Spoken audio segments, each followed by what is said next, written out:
Hello students, welcome to Sandy Academy of Mathematics YouTube channel. Science YouTube channel తరఫున ఎవరైతే school assistant maths and SGT maths ఎగ్జామ్స్కి prepare అవుతున్నారో వాళ్ళందరికీ కూడా all the best చెప్తున్నాము. So last వీడియోలో మనం TET cum TRT 2018 school assistant maths paper అనాలిసిస్లో భాగంగా 105 to 110 క్వశ్చన్స్ని డిస్కస్ చేయడం జరిగింది. సో ఇక నెక్స్ట్ 110 to 115 క్వశ్చన్స్ని ఈ వీడియోలో డిస్కస్ చేద్దాం. ప్రతి ఒక్కరూ ముందు వీడియోస్ అన్నింటినీ చూస్తారని నేను అనుకుంటున్నాను. వాటిని కంప్లీట్గా వాచ్ చేసి లైక్ చేశారనుకుంటున్నాను. అయితే ఈ విధంగా ఈ వీడియోని కూడా పూర్తిగా చూసి ఇందులోని సమ్స్ని మీరు నేర్చుకోండి. ఈ వీడియో మీకు నచ్చితే లైక్ చేయండి, మీ ఫ్రెండ్స్ అందరికీ షేర్ చేయండి. ఎవరైతే మన ఛానల్ సబ్స్క్రైబ్ చేసుకోలేదో వాళ్ళు వెంటనే శామ్స్ యూట్యూబ్ ఛానల్ని ఇప్పుడే సబ్స్క్రైబ్ చేయండి. ఓకేనా? సో ఇక లేట్ చేయకుండా మనం వీడియో స్టార్ట్ చేసేద్దాం. ఫస్ట్ క్వశ్చన్ చూడండి, limits based and differentiation calculus oriented questions ఇచ్చారు. చూడండి, గణితము with the function f of x equal to log 1 plus ax minus log 1 minus bx by x is continuous at x equal to 0, then f of 0 equal to అంటున్నారు. f of x equal to log 1 plus ax minus log 1 minus bx by x అనుప్రమేయము x equal to 0 వద్ద అవిచ్ఛిన్నము చెందుతున్న f of 0 విలువ ఎంత అంటున్నారు. Indirectly asked limit x tends to 0 logarithm of 1 plus ax minus logarithm of 1 minus bx by a value. Okay, initially మనం దీన్ని split చేద్దాం. Limit x tends to 0 log 1 plus ax by x, sorry a and రాస్తానా, okay, minus limit x tends to 0 log 1 plus bx by x గా రాస్తే మనకు already తెలుసు limit x tends to 0 1 plus log x, log 1 plus x by x equal to 1 అని తెలుసు. ఓకేనా? So ఇక్కడ మనం గమనిస్తే ఇక్కడ 1 plus x లేదు, ఏముంది ax ఉంది, కాబట్టి బ్యాలెన్సింగ్ విత్ a చేయండి. అలాగే ఇక్కడ bx ఉంది కాబట్టి bతో బ్యాలెన్స్ చేయండి. ఓకేనా? ఈ వాల్యూ అంతా ఏమైపోతుంది, 1 అయినా అంటే ఇది a into 1 పక్కది b into 1. So total answer a minus b. Okay, so ఇది మీకు రావాలి అంటే 0/0 ఫామ్ గుర్తు రావాలి. సో లిమిట్స్ లో మనకు అడిగే క్వశ్చన్ చాలా వరకు కూడా ఇన్ఫినిటీ బై ఇన్ఫినిటీ 0/0 ఫార్ములు అడుగుతున్నారు. ఆ ఫార్మ్స్ మనం ఆల్రెడీ వీడియోస్ లో డిస్కస్ చేసాము. సో మీకు వీలైతే ఆ వీడియోస్ ఒకసారి చూడండి. ఓకేనా? సబ్స్క్రైబ్ చేసుకుని వెయిట్ చేసి చూడండి, అందులో ఉంది. ఓకేనా? సో నెక్స్ట్ క్వశ్చన్ డెరివేటివ్స్ వచ్చేసాం. d/dx of root 1 plus x by 1 minus x value అడుగుతున్నాను. సో చూడండి, నేను 1 plus sin x by 1 minus sin x ఉంది కదా, దీన్ని ఏం చేస్తున్నానంటే into 1 minus sin x by 1 minus sin x తో మల్టిప్లై చేస్తున్నాను. స్క్వేర్ రూట్ తీసుకుంటే 1 plus sin x into 1 minus sin x a plus b into a minus b గా ఉంది కదా, a square minus b square గా మారుతుంది. ఇది మాత్రం 1 minus sin x whole square గా మారుతుంది. Okay, square. ఓకే, ఇది ఏమవుతుంది, cos square x by 1 minus sin x whole square అవుతుంది. ఓకే, సో మొత్తానికి కలిపి రాసిన పర్వాలేదు. సో తీసేస్తే ఏమవుతుంది, cos x by 1 minus sin x అనేది వస్తుంది. cos x by 1 minus sin x. దీని derivative d/dx of cos x by 1 minus sin x అనేది మనం అడుగుతున్నాం. సో మీరు డైరెక్ట్ గా డెరివేటివ్ చేసినా పర్వాలేదు, చేసుకున్నా పర్వాలేదు. ఓకేనా? సో మామూలుగా చేసేస్తాం sir, cos x by 1 minus sin x అని చేసేస్తామంటే u/b formula u/b formula cos x into derivative of 1 minus sin x minus 1 minus sin x into derivative of cos x by 1 minus sin x whole square అన్నమాట. Okay, so derivative of 1 minus sign X అంటే minus cos X, అంటే 1 sign X, 1కి derivative 0, sign X derivative cos X కాబట్టి minus cos square X.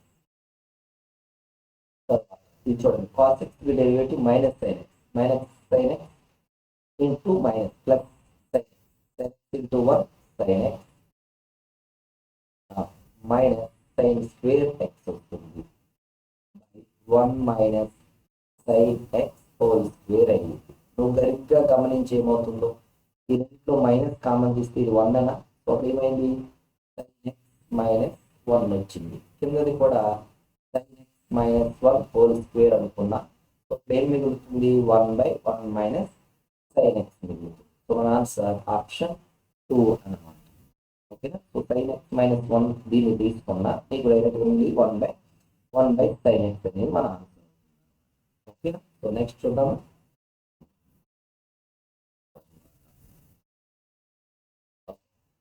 f of a equal to 2, f dash of a equal to 1, g of a equal to minus 1, g dash a equal to plus 2, then if it extends to a, g of x into f of a minus g of a into f of x by x minus a ఎంత అంటున్నారు. ఇక్కడ నీకు f of a, f dash a, g of a, g dash a ఇచ్చేసి ఒక limit value అడుగుతున్నారు.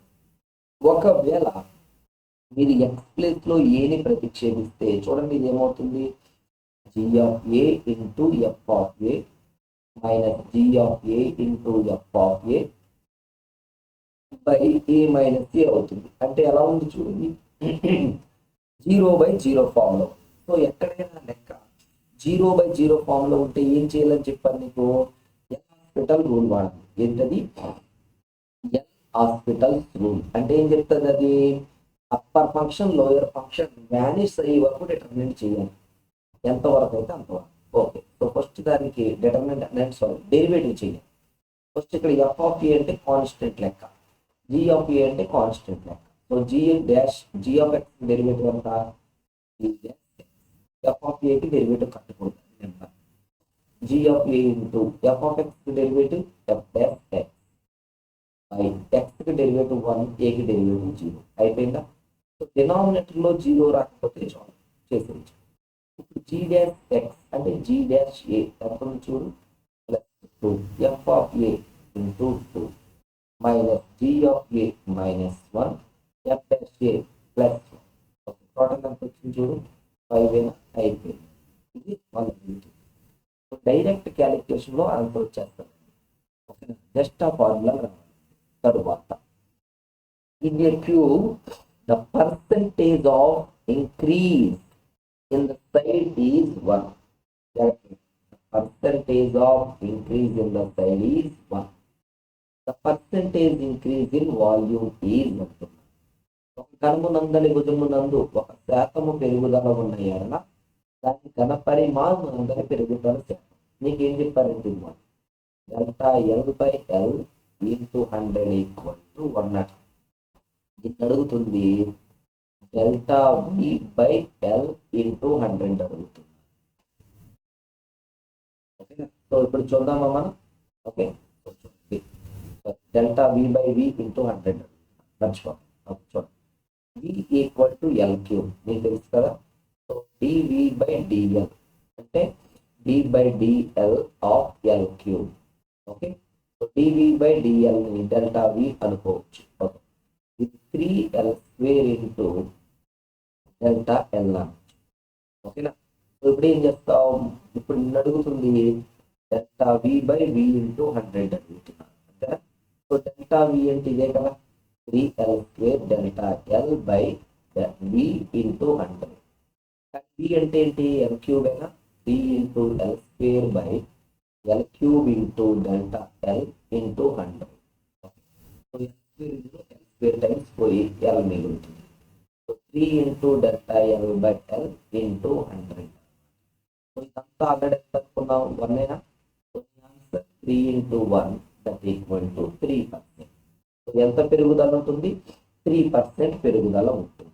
ఓకేనా. So దీన్ని కొంతమంది పర్సంటేజ్ ప్రకారం కూడా చేస్తారు, కొంచెం పెద్దగా అవుతుంది క్యాలిక్యులేషన్ అంటే. ఓకేనా.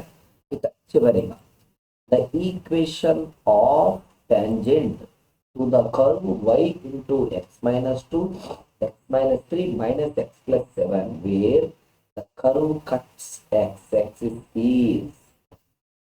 x అక్షాన్ని కర్వ్ ఎక్కడైతే కట్ చేస్తుందో అక్కడ స్పర్శరేఖా సమీకరణం కట్టమంటున్నారు. ఎలా కట్ అవుతుందా?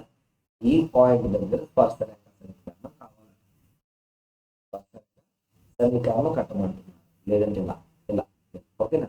ఇది అడుగుతున్నారు. సో ఎక్స్ అక్షమును ఖండించేడి బిందువు వద్ద స్పర్శరేఖా సమీకరణం.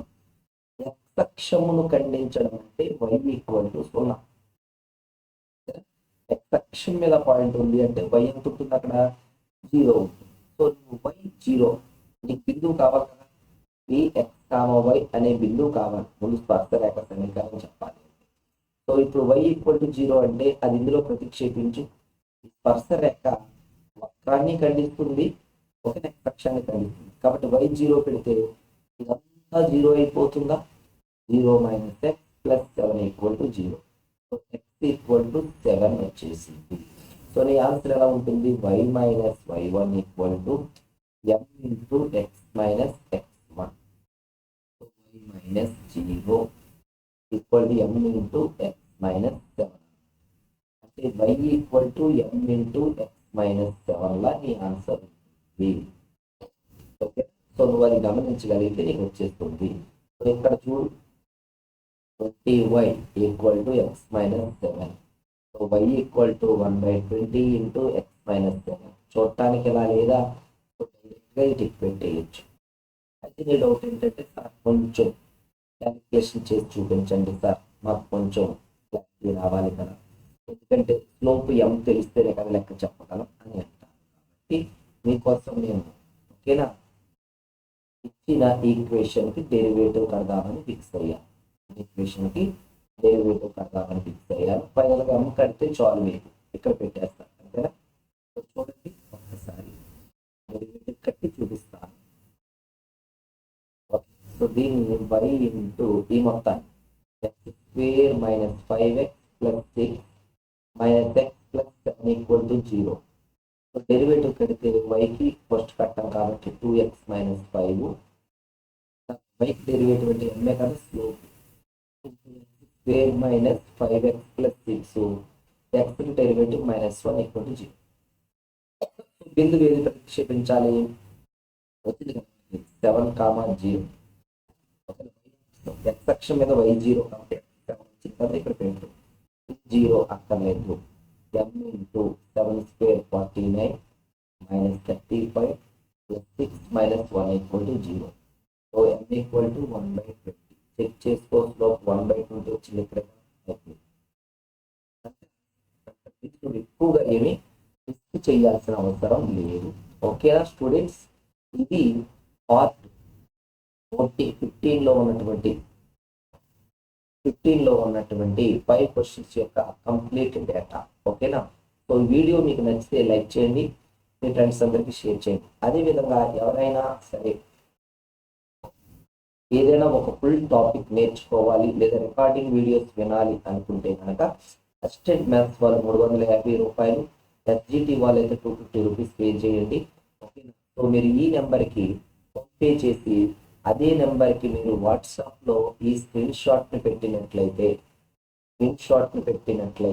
మేము మీ పేరు, మీ టాపిక్ ఈ 14 టాపిక్లో ఓకేనా 2D 3D అంటే ఇది సెపరేట్గా వస్తాయండి. ఇవి మొత్తం 3 సెట్స్ వస్తాయి. First year 2D 350, second year 2D 350 వస్తాయి. ఇంకా 3D 350 రూపీస్ తీసుకుంటాం. 3Dకి మనం ఏం తీసుకోం, డైరెక్ట్గా పంపించేస్తాం. మొత్తం 3 కలిపి 700 రూపీస్ వస్తుంది, అదైతే ఎక్కువ పడుతుంది.